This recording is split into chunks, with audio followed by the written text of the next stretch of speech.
শান্তি আলোচনার টেবিলে না থাকা ইউক্রেনের হতাশা প্রসঙ্গে প্রেসিডেন্ট ডোনাল্ড ট্রাম্প বলেছেন, যুদ্ধের গত ৩ বছরে বা তার আগে তাদের আলোচনায় বসার সুযোগ ছিল।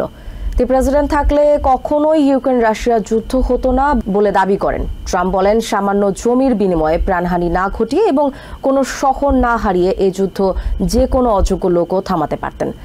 ইউক্রেন যুদ্ধ নিয়ে সৌদি আরবের রাশিয়া ও আমেরিকার মধ্যে আলোচনা ভালো হয়েছে বলে জানান প্রেসিডেন্ট। শান্তি চুক্তির ব্যাপারে তিনি বেশ আত্মবিশ্বাসী বলেও জানান। ফ্লোরিডার মার-আ-লাগোতে আইভিএফ সেবা সহজলভ্য করার নির্বাহী আদেশে সই করেন প্রেসিডেন্ট ট্রাম্প। দেশে দম্পতিদের জন্য কৃত্রিম প্রজনন বা আইভিএফ সেবা সম্প্রসারণ এবং এর খরচ নাগালের মধ্যে রাখা সংক্রান্ত একটি নির্বাহী আদেশে সই করেছেন প্রেসিডেন্ট ডোনাল্ড ট্রাম্প। মঙ্গলবার ফ্লোরিডার পাম বিচের মার-আ-লাগোয় এই আদেশে সই করেন প্রেসিডেন্ট। সইয়ের আনুষ্ঠানিকতার পর সাংবাদিকদের সামনে এই বিষয়ে বিস্তারিত জানান হোয়াইট হাউসের staff secretary William Scharf. A short while ago, President Trump signed three items.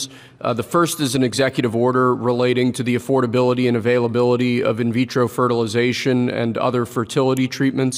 These are treatments that have become unaffordable for many Americans or have been unaffordable for many Americans.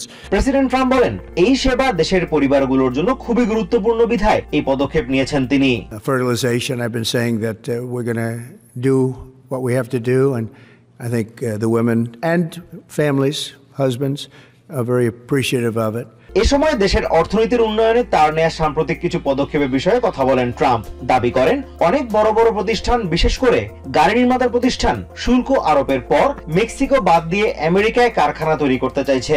এ সময় গাড়ি আমদানির উপর 25% কর আরোপের আভাস দেন Trump. তবে এই বিষয়ে 2 এপ্রিল বিস্তারিত জানাবেন বলে আশ্বাস দেন। ইউরোপিয়ান ইউনিয়নভুক্ত দেশগুলো থেকে আমদানি করা পণ্যের উপর শুল্ক আরোপের বিষয়ে জানতে চাইলে ট্রাম্প অভিযোগ করেন, ইইউ আমেরিকার কাছ থেকে তেমন কোনো পণ্য আমদানি করে না বললেই চলে। ইউক্রেন রাশিয়া যুদ্ধ প্রসঙ্গে এক প্রশ্নের জবাবে ট্রাম্প বলেন, এই যুদ্ধ অবিলম্বে বন্ধ হওয়া উচিত। তিনি এই যুদ্ধকে অযৌক্তিক আখ্যা দেন। দাবি করেন, তিনি প্রেসিডেন্ট থাকলে এই যুদ্ধ কখনোই শুরু হতো না। সাবেক প্রেসিডেন্ট জো বাইডেনকে অযোগ্য আখ্যা দিয়ে ইউক্রেন রাশিয়া যুদ্ধের দায় তার কাঁধে চাপান ট্রাম্প। ইউক্রেনে যদি ইউরোপিয়ান শান্তিরক্ষী বাহিনী মোতায়েন করা হয়, তবে তিনি সেই পদক্ষেপকে স্বাগত জানাবেন। If we have a peace deal, I think having troops over there from the standpoint of Europe, we won't have to put any over there because, we're very far away. এদিকে আদালতে জমা দেওয়া নথিতে হোয়াইট হাউস দাবি করেছে, ডোজের administrator Elon Musk নন। তবে dose কে চালাচ্ছে সে বিষয়টিও স্পষ্ট করেনি তারা। এ সম্পর্কে জানতে চাইলে ট্রাম্প বলেন, ইলন মাস্ক একজন দেশপ্রেমিক, তাকে কর্মচারী বা উপদেষ্টা যে কোনো নামেই ডাকা যায়। ইলন মাস্কের ডোজের সঙ্গে মতবিরোধের জের ধরে এবার পদত্যাগ করলেন সোশ্যাল সিকিউরিটি অ্যাডমিনিস্ট্রেশনের ভারপ্রাপ্ত প্রধান মিশেল কিং। সোশ্যাল সিকিউরিটির গ্রহীতাদের তথ্য ভান্ডারে ডোজ প্রবেশাধিকার চাইলে তা প্রত্যাখ্যান করে নিজের পদ থেকে সরে দাঁড়ান তিনি। মঙ্গলবার এক বিবৃতিতে এই পদত্যাগের বিষয়টি নিশ্চিত করেছে হোয়াইট হাউস। সোশ্যাল সিকিউরিটি সাবেক কমিশনার ও মেরিল্যান্ডের সাবেক গভর্নর মার্টিন ওমেলি মনে করেন, মানুষের ব্যক্তিগত তথ্য ভান্ডারে প্রবেশ করা একটি অপরাধ। ইলন মাস্ককে কো প্রেসিডেন্ট আখ্যায়িত করে তিনি বলেন, মাস্ক ও ট্রাম্প আসলে কি চান সেটাই এখন সবচেয়ে বড় প্রশ্ন। দেশজুড়ে বিক্ষোভ ক্রমশই বাড়ছে। প্রেসিডেন্ট ট্রাম্প এবং ইলন মাস্কের ফেডারেল সরকারের আকার ছোট করার পদক্ষেপের বিরুদ্ধে বিক্ষোভে নেমেছে শত শত মানুষ। এরই মধ্যে জানা যায়, ইলন মাস্কের ডিপার্টমেন্ট অফ গভর্নমেন্ট এফিসিয়েন্সি ডোজের সঙ্গে দ্বন্দ্বের কারণে দেশের শীর্ষ সোশ্যাল সিকিউরিটি কর্মকর্তা পদত্যাগ করেছেন। সোশ্যাল সিকিউরিটি ভাতা গ্রহীতা দেশের মিলিয়ন মিলিয়ন মানুষের ব্যক্তিগত তথ্য ভান্ডারে ডোজের প্রবেশাধিকার চাওয়া নিয়ে এই দ্বন্দ্ব দেখা দেয়। সোশ্যাল সিকিউরিটি অ্যাডমিনিস্ট্রেশনের অ্যাক্টিং কমিশনার মিশেল কিং ডোজকে মানুষের সংবেদনশীল তথ্য দিতে অস্বীকৃতি জানিয়ে গত সপ্তাহান্তে পদত্যাগ করেন। ইতি টানেন সংস্থাটিতে নিজের 30 বছরেরও বেশি সময়ের কর্মজীবনের। মঙ্গলবার এক বিবৃতিতে হোয়াইট হাউসের principal deputy press secretary Harrison Fields Michelle King এর পদত্যাগের কথা নিশ্চিত করেন। তিনি আরও জানান, আগামী কয়েক সপ্তাহের মধ্যে প্রেসিডেন্ট ট্রাম্প মনোনীত সোশ্যাল সিকিউরিটি কমিশনার ফ্র্যাঙ্ক বিসিগন্যানোর নিয়োগ নিশ্চিত করা হবে বলে আশা করা হচ্ছে। সাবেক সোশ্যাল সিকিউরিটি কমিশনার ও মেরিল্যান্ডের সাবেক গভর্নর মার্টিন ওমেলি বলেন, ডোজ যেসব তথ্য পেতে চাইছে সেগুলো খুবই ব্যক্তিগত এবং স্পর্শকাতর। ডোজ এসএস এর তথ্য ভান্ডারে প্রবেশ করলে গ্রহীতাদের ব্যাংক হিসাব, মাসিক আয়, সোশ্যাল সিকিউরিটি নাম্বার থেকে শুরু করে বৈবাহিক অবস্থা, জন্ম তারিখ এবং চিকিৎসা সংক্রান্ত তথ্য সহ প্রায় সব ব্যক্তিগত তথ্যই জানতে পারবে বলে জানান মার্টিন ওমেলি, যা এক ধরনের অপরাধ বলেও দাবি করেন তিনি। সোশ্যাল সিকিউরিটি অ্যাডমিনিস্ট্রেশনের কোনো কর্মী বাণিজ্যিক উদ্দেশ্যে গ্রহীতাদের ব্যক্তিগত তথ্য ঘাটলে তার বিরুদ্ধে আইনানুগ ব্যবস্থা নিতে ইন্সপেক্টর জেনারেলের কাছে সুপারিশ করা হতো বলে জানান মেলি। মার্টিন ওমেলি আরো বলেন, মানুষের ব্যক্তিগত তথ্যের অপব্যবহার হবে না সেই আশঙ্কা উড়িয়ে দেওয়া যায় না। নিউ ইয়র্ক সিটি মেয়র পদ থেকে এরিক অ্যাডামসকে সরিয়ে দেওয়ার বিষয়টি বিবেচনায় আছে বলে জানিয়েছেন গভর্নর ক্যাথি হোকুল। এক বিবৃতিতে হোকুল এ তথ্য জানিয়েছেন। বিশ্লেষক অ্যানা সেক্টা বলেছেন, স্যাংচুয়ারি সিটিতে অভিবাসীদের আটকে ও সহযোগিতা করার প্রতিশ্রুতি দিয়ে অ্যাডামস নীতি লঙ্ঘন করেছেন। এছাড়া নিউ ইয়র্ক সিটির সাবেক কন্ট্রোলার স্কট স্ট্রিঙ্গার আশা করছেন গভর্নর হোকুল মেয়র অ্যাডামসকে সরিয়ে দেবেন। রাজনৈতিক বিশ্লেষক অ্যানা সেক্টা বলেন, মেয়র এরিক অ্যাডামসকে দায়িত্ব থেকে সরিয়ে দেওয়া হলে নিউ ইয়র্কের ইতিহাসে এটি হবে নজিরবিহীন ঘটনা। সিবিএস নিউজকে দেয় সাক্ষাৎকারে তিনি বলেন, এনওয়াইসির মেয়রকে সরিয়ে দেওয়ার মতো ক্ষমতা নিউ ইয়র্কের গভর্নর ক্যাথি হোকুলের রয়েছে। প্রেসিডেন্ট ডোনাল্ড ট্রাম্পের কর্মসূচি বাস্তবায়নে সহযোগিতা করার প্রতিশ্রুতি দেওয়ায় মেয়র অ্যাডামসের পদত্যাগের দাবি উঠেছে। বিষয়টি বিবেচনায় রয়েছে বলে এক বিবৃতিতে জানিয়েছেন নিউ ইয়র্কের গভর্নর ক্যাথি হোকুল। নভেম্বরের নির্বাচনে এরিক অ্যাডামস জয়ী হবেন কিনা তা নিয়ে সংশয় তৈরি হয়েছে বলে জানান এই বিশ্লেষক, কারণ ইতোমধ্যে রাজনৈতিক চাপের মুখে পড়েছেন তিনি। তিনি আরো বলেন, নিউ ইয়র্ক সিটি একটি স্যাংচুয়ারি সিটি, এখানে অভিবাসীদের আটকে সহযোগিতা করতে চেয়ে নীতি লঙ্ঘন করেছেন অ্যাডামস, এই কারণেই তার পদত্যাগ করা উচিত। এদিকে নিউজ নেশনকে দেয় সাক্ষাৎকারে নিউ ইয়র্ক সিটির সাবেক কন্ট্রোলার স্কট স্ট্রিঙ্গার বলেন, মেয়র অ্যাডামস এখন ট্রাম্প প্রশাসনের নিয়ন্ত্রণে। তিনি আরো বলেন, ট্রাম্প প্রশাসনের বিরুদ্ধে লড়াই করার ক্ষমতা নেই তার, লড়াইয়ের চেষ্টা করলে তার বিরুদ্ধে দায়ের করা ফেডারেল মামলা সচল হওয়ার আশঙ্কা রয়েছে। স্কট আরো বলেন, তিনি মনে করেন নিউ ইয়র্ক সিটির একজন নির্বাচিত মেয়র হিসেবে অ্যাডামস স্বাধীনভাবে সিটির কার্যক্রম পরিচালনা করতে পারবেন কিনা সে বিষয়ে গভর্নর হোকুলকেই সিদ্ধান্ত নিতে হবে। চলমান সংকট নিরসনে গভর্নর ক্যাথি হোকুলের বড় ধরনের সিদ্ধান্ত নেওয়ার বিকল্প নেই, তবে হোকুল সঠিক পথে আছেন বলে মনে করেন নিউ ইয়র্ক সিটির সাবেক এই কন্ট্রোলার। বিলিয়নিয়ার ইলন মাস্ক বলেছেন, দেশে অনির্বাচিত আমলাতন্ত্র থেকে গণতন্ত্র পুনরুদ্ধারের চেষ্টা চলছে। ফক্স নিউজের যৌথ সাক্ষাৎকারে তিনি জানান, প্রযুক্তিবিদ হিসেবে প্রেসিডেন্টকে শুধুমাত্র প্রযুক্তিগত সহায়তা দিয়ে যাচ্ছেন তিনি। অন্যদিকে ডোনাল্ড ট্রাম্প বলেছেন, সাবেক প্রেসিডেন্ট জো বাইডেন নির্বাহী আদেশের মাধ্যমে দেশের অনেক বড় ক্ষতি করে গেছেন। বিলিয়নিয়ার ইলন মাস্ক বলেন, গণমাধ্যমগুলো প্রেসিডেন্ট ডোনাল্ড ট্রাম্পকে অন্যায়ভাবে আক্রমণ করেছে, যা আপত্তিকর। মঙ্গলবার ফক্স নিউজকে দেওয়া সাক্ষাৎকারে তিনি দাবি করেন, ট্রাম্পকে খারাপ, নিষ্ঠুর বা ভুল কিছু করতে দেখেননি তিনি। তাকে নিয়ে সাম্প্রতিক বিতর্ক সম্পর্কে এক প্রশ্নের জবাবে মাস্ক বলেন, তিনি একজন প্রযুক্তিবিদ, ট্রাম্পকে শুধুমাত্র প্রযুক্তিগত সহযোগিতা দিচ্ছেন তিনি। And what we're finding is that there's an unelected bureaucracy. Speaking of unelected, তিনি দাবি করেন, ট্রাম্পের দেয়া নির্বাহী আদেশগুলো দেশের জন্য অত্যন্ত কার্যকর ও মঙ্গলজনক। করদাতাদের অর্থ সাশ্রয়ের জন্য তিনি গুরুত্বপূর্ণ পদক্ষেপ নিয়েছেন বলে মনে করেন mask. If the will of the president is not implemented, and the president is representative of the people, that means the will of the people is not being implemented. টেসলার কর্ণধার আরো বলেন, একজন নির্বাচিত প্রেসিডেন্ট জনগণের প্রতিনিধি, এখানে প্রেসিডেন্টের নির্বাহী আদেশের মাধ্যমে জনগণের ইচ্ছা পুনরুদ্ধারের চেষ্টা করছেন তারা। অনির্বাচিত আমলাতন্ত্র প্রেসিডেন্ট ও জনগণের ইচ্ছার বিরুদ্ধে কাজ করে, তাই আমলাতন্ত্র থেকে গণতন্ত্র পুনরুদ্ধারের চেষ্টা করছেন তারা। I say waste and abuse, but fraud, waste and abuse.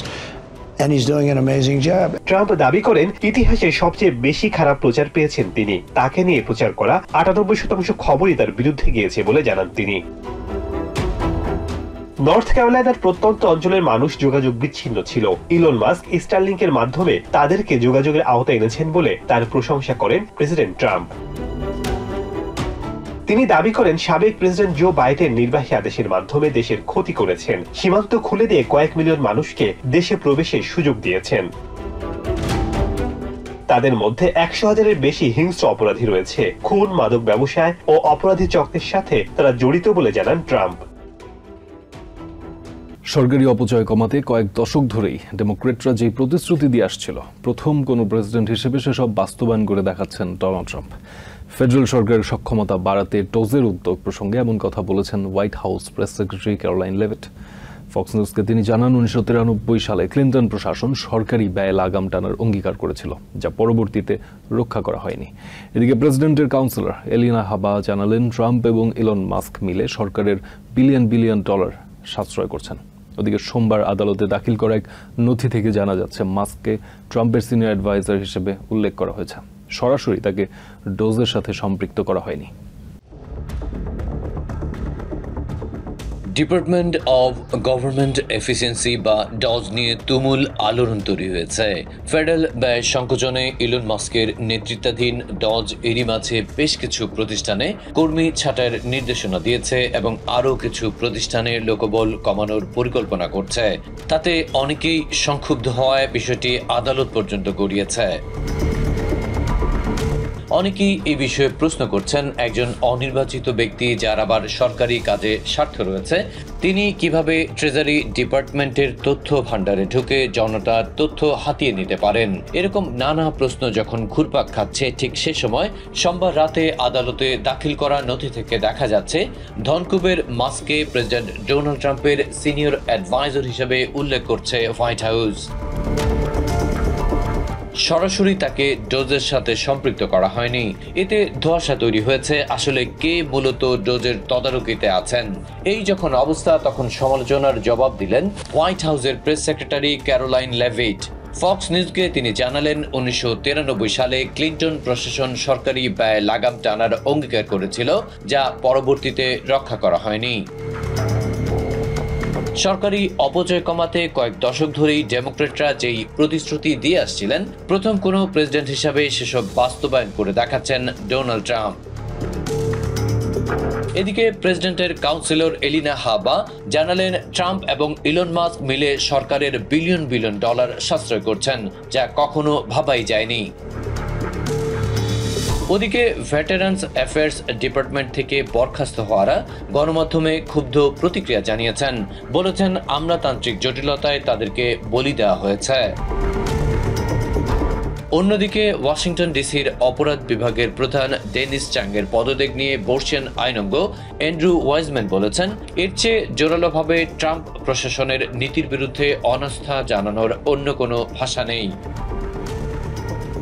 New York সিটির পাবলিক অ্যাডভোকেট জুমানি উইলিয়ামস বলেছেন, দুর্নীতি মামলা বাতিলে প্রেসিডেন্টের আনুকূল্য নেওয়ার কারণে এরিক অ্যাডামস মেয়র হিসেবে দায়িত্ব পালনের যোগ্যতা হারিয়েছেন। মঙ্গলবার এমএসএনবিসিকে দেয়া এক সাক্ষাৎকারে তিনি বলেন, নিউ ইয়র্ক সিটি এখন নেতৃত্ব শূন্য। সিটিতে কোনো মেয়র নেই, আছে হোয়াইট হাউসের একজন ডেপুটি। মঙ্গলবার ম্যানহাটানে একটি তল্লাশি অভিযানে অংশ নেওয়ার সময় এক পুলিশ কর্মকর্তা গুলিবিদ্ধ হন। নিউ ইয়র্ক সিটির বেলভিউ হসপিটালে চিকিৎসাধীন ওই কর্মকর্তার খোঁজ নিতে যান মেয়র এরিক অ্যাডামস এবং city police commissioner Jessica Tisch. হসপিটালের অডিটোরিয়ামে গণমাধ্যমের মুখোমুখি হয়ে ঘটনার বিবরণ দেন police commissioner. While our officers were in the doorway, the perpetrator shot multiple rounds at our officers again. This time, striking an ESU detective with one round in the left shoulder, narrowly missing critical vessels and nerves that could have been life-ending. Officers then returned fire, striking the perpetrator multiple times. He is currently at Bellevue Hospital in not likely condition.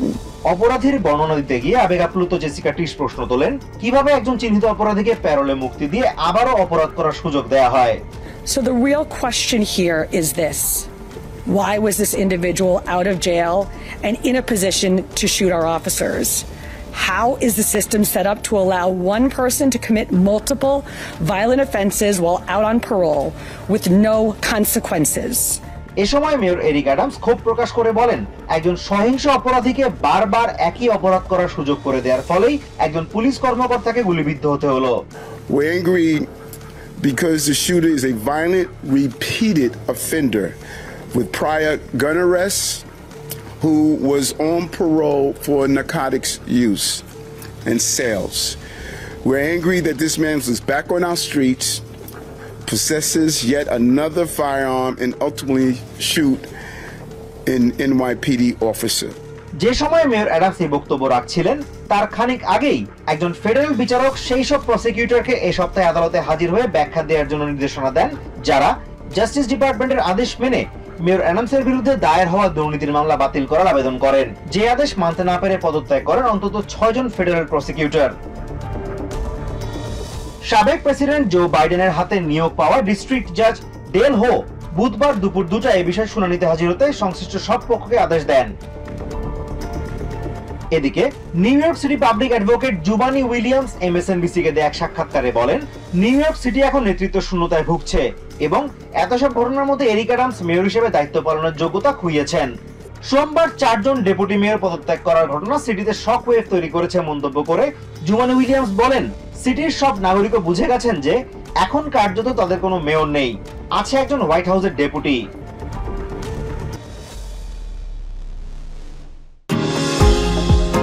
New York থেকে সম্প্রচারিত TVN 24 television বিশ্বজুড়ে বাঙালির কণ্ঠস্বর।